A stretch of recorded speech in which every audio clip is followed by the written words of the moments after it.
Good morning, students. I once again welcome you all for the Geography online classes of Standard 9th. Today, we are going to do with Lesson 5 Precipitation. We have already finished with the two parts of the lesson. That's page number 41 and 42. And in that, we have studied about the different forms of precipitation, the three major types of precipitation, that is snow, hailstones and rainfall. This we'll be studying in detail today, one by one. Let's start with the snow. Snow, how the snow is formed. First, let us see that. When the temperature in the atmosphere falls below the freezing point, then water vapor directly turns into snowflakes, and this is how the snow is formed. This process of formation of snowflakes is called as sublimation. जब भी atmosphere का temperature 0 degrees के नीचे गिर जाता है तो water vapour जो है हमारे एटमॉस्फेयर की वो डायरेक्टली सॉलिड स्नो में टर्न हो जाती है and that process is called sublimation. और यहाँ पर वेपर का कन्वर्जन जो है, वेपर का ट्रांसफॉर्मेशन जो है, that is converted into solid snow. ये जो प्रेसिपिटेशन होगा सॉलिड पार्टिकल्स का स्नो के फॉर्म में, that is called as snowfall. Here if you see in this figure in the higher latitudinal and temperate regions, जो high latitude और temperate regions है वहाँ पे snowfall जो है that is occurring at the mean level, while in tropical areas जो है वहाँ पर snowfall जो है that occurs at the places located higher than the snow line altitude. यहाँ पर अगर हम देखते हैं तो ये जो blue yellow portions हैं, these are the high altitude regions, high latitudinal regions. तो यहाँ पर जो है टेम्परेट रीजन्स हैं, स्नोफॉल जो है that is at the mean sea level, यानी एवरेज हाइट पर भी किसी भी हाइट पर यहाँ पे स्नोफॉल होगा. बट अगर हम नीचे का यहाँ पर जो ट्रॉपिकल रीजन है हमारे देखते हैं, जहाँ पे जैसे हमारा इंडिया आता है ट्रॉपिकल रीजन्स जो उसके नीचे आएगा, इन ट्रॉपिकल रीजन्स में स्नोफॉल जो है that will take place at higher altitudes only. इसके पहले हमने पेज नंबर 41 पे पढ़े थे कि स्नो जो है दैट अकर्स इन विंटर्स इन कश्मीर, लेकिन हमारे सराउंडिंग्स में ये नहीं है.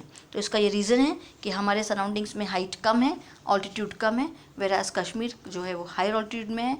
हमारा इंडिया जो है वो ट्रॉपिकल एरिया में आता है and because of that snowfalls occurs in high level places और it does not occur at the low level places. Now as the snow is in the solid form, it does not flow like water. Snow जो है ये solid form में है तो ये water के जैसे इसका फ्लो नहीं होगा, ये ऐसे सॉलिड फॉर्मेशंस हो जाएंगे इसके जगह जगह पर. और इसका डिपोजिशन जो है वो लेयर वाइज होगा, लेयर वाइज लेयर इसका डिपोजिशन होगा.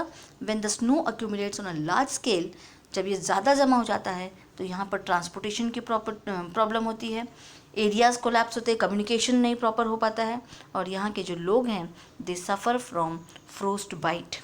फ्रोस्ट बाइट क्या है? That is a disease which is caused by extreme cold. I have a detail about the frostbite also here. Frostbite, it is an injury caused by the freezing of the skin and underlying tissues. First क्या होता है इसमें, your skin becomes very cold, फिर वो red हो जाता है and then thumb red and then thumb hard and pale. यहाँ पे frostbite जो है that is very common on the fingers, toes, nose, ears, cheeks and chin. जो भी exposed portions हैं हमारे कोल्ड से वहाँ पर ये ज़्यादा इसका इफ़ेक्ट होता है and that is most vulnerable, यानी उसमें ज़्यादा इफ़ेक्ट इस frostbite का होता है. Coming back to the lesson, ये जब स्नो है when it melts in the region then that region will get water, otherwise वहाँ पे पूरा बर्फ़ बनी रहेगी, पूरा स्नो रहेगा और यहाँ पे हमें बिल्कुल भी वाटर नहीं मिलेगा, the water will not flow. Next, there is a extreme difference between the ice and snow. यहाँ पर ये पैराग्राफ आपको दिया है डू यू नो का, will study that. There is a difference between ice and snow. अब snow और ice में डिफरेंस क्या है? जो हाई एरियाज़ हैं हाई ऑल्टीट्यूड्स पे या हाई लैटिट्यूड्स पे, यानी जहाँ पर स्नोफॉल होती है, यहाँ जब टेम्परेचर 0 डिग्री सेल्सियस के नीचे जाता है देन स्नोफॉल अकर्स. ये जो स्नो होती है that is friable and opaque. Friable and opaque means it is soft and opaque, यानी कि जो ट्रांसपेरेंट नहीं है, जिसके हम आर पार नहीं देख सकते। इस प्रकार की ये स्नो होती है। ये स्नो जो है that gets deposited in the form of layers, as you can see in this figure. ये एक के ऊपर एक ऐसे लेयर्स में जमा हो जाती है। अब एक लेयर का प्रेशर दूसरे लेयर पर पड़ता है, यू कैन सी हियर। ये लेयर जो है इसका प्रेशर जो है एक नीचे के लेयर्स पे पड़ेगा। जब ये एक लेयर दूसरे पर प्रेशर डालता है तो जो नीचे का लेयर है, the lower layers of the snow become homogeneous, massive and transparent.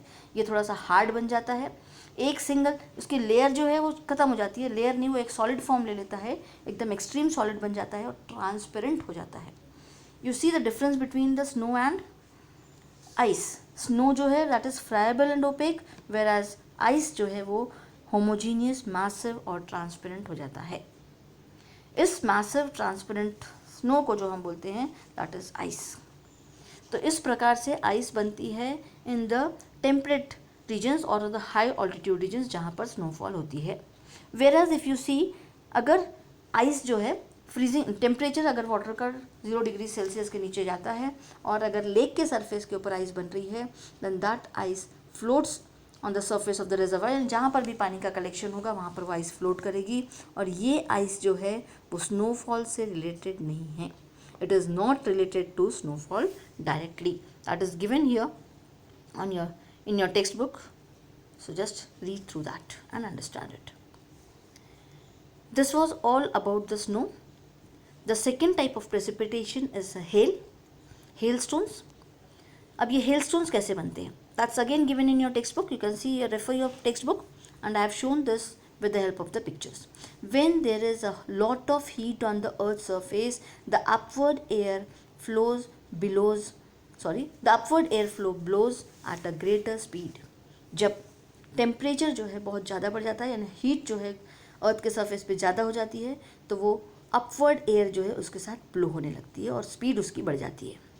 जब ये अपवर्ड जाती है विंड्स के साथ में heat, temperature of the air reduces and the condensation of water vapour takes place. ऊपर ठंडा है एंड बिकॉज ऑफ दैट वहाँ पे वाटर वेपर का कंडेंसेशन होना शुरू हो जाएगा। डार्क क्लाउड्स बन जाएंगे उसके। This dark clouds you can see here in this picture. ये डार्क क्लाउड्स बने हुए हैं, all these are dark clouds. ये डार्क क्लाउड्स बनेंगे जब because of the upward movement of the air the water droplets will go to a higher altitude. Air की जो movement है उस कारण जो वाटर के ड्रॉपलेट्स हैं वो और ऊपर जाएंगे और ऊपर जाने के बाद में उसका सॉलिडिफिकेशन होगा। वहाँ पर वो ड्रॉपलेट्स जो हैं दे फॉर्म द हेलस्टोन्स, वहाँ पर वो सॉलिड फॉर्म में बन जाएंगे, हेलस्टोन्स बन जाएंगे। ये जो हेलस्टोन्स हैं यहाँ पे फॉर्म हुए हैं, you can see this in the third picture. ये हेलस्टोन्स फॉर्म होने के बाद में they will try to fall down after some time. अब ये नीचे क्यों गिरेंगे? क्योंकि जब ये ऊपर पहुंच गए, हेवी बन गए, बहुत ज़्यादा भारी हो गए, तो नीचे इसको एयर ग्रेविटी जो है वो फ्लो खींचेगी उसको। Because of the earth's gravitational force this will come down. They are repeatedly taken upwards and then a new layer of snow encapsulates the air.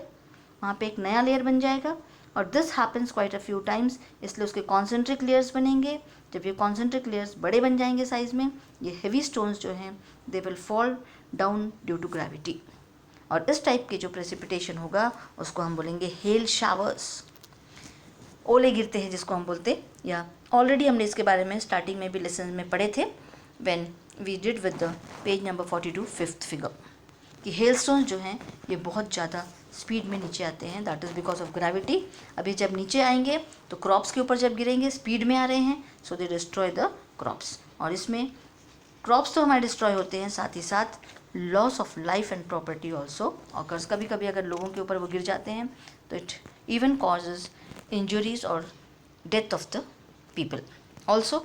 इसमें प्रॉपर्टी भी हमारी लॉस्ट हो सकती है। अगर हमारी गाड़ियाँ खड़ी है, उसके ऊपर ज़ोर से बड़ा पत्थर गिर गया हेलस्टोन का, then that can be damaged. इस प्रकार से हेलस्टोन्स जो हैं they are quite destroyable things for the crops as well as for the human beings and the properties. ये जो हेल्स हैं they generally occur in summer in India. यहाँ पे देखो शेड किए हुए ये कंट्रीज़ इंडिया में हमको देखने को मिलेंगे, then in Africa and also in few parts of south east Asia. ये 3 जगह पर हमको समर में हेलस्टोन्स दिखते हैं या हेलस्टोन्स यहाँ गिरते हैं। These hailstones do not occur in the equatorial areas. ये जो इक्वेटर के पीछे यहाँ पे जो इक्वेटर पास हो रहा है, here this is the equator.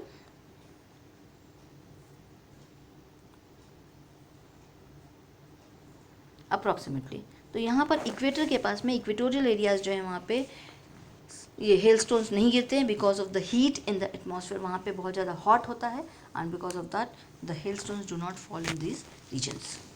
Also जो बहुत कोल्ड रीजन्स हैं वहाँ पर भी हेलस्टोन्स नहीं गिरेंगे because of the lack of upward flow. वहाँ पर जो एयर का फ्लो है अपवर्ड साइड में वो बहुत ज़्यादा नहीं है, उसकी स्पीड कम होती है and hence the hailstones do not form in that region. That's all for today.